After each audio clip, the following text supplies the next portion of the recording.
చరిత్రలో అత్యంత ఆసక్తికరమైన మరియు గూస్ బంప్స్ తెప్పించే ఒక వాస్తవం గురించి మీకు చెప్తాను. ఈ వీడియో లాస్ట్ వరకు చూసేయండి.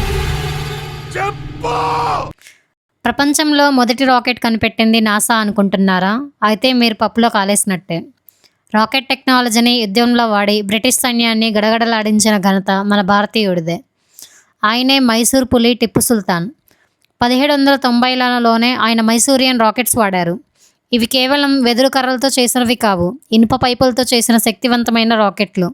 ఇవి దాదాపు 2 కిలోమీటర్ల దూరంలో ఉన్న శత్రువులు కూడా చిన్నాభిన్నం చేసేవి. బ్రిటిష్ వారు అప్పటి వరకు ఇలాంటి ఆయుధాన్ని చూడలేదు. టిప్పు సుల్తాన్ మరణం తర్వాత బ్రిటిష్ సైన్యం ఆ రాకెట్లను లండన్ తీసుకెళ్లి వాటిని రివర్స్ ఇంజనీరింగ్ చేసి వారి రాకెట్లను తయారు చేసుకున్నారు. నేటికి నాసా గోడల మీద టిప్పు సుల్తాన్ రాకెట్ ప్రయోగం చేస్తున్న పెయింటింగ్ ఉంటుంది. ఇలాంటి అమేజింగ్ ఫ్యాక్ట్స్ ఇంకా కావాలంటే మా ఛానల్ని సబ్స్క్రైబ్ చేయండి.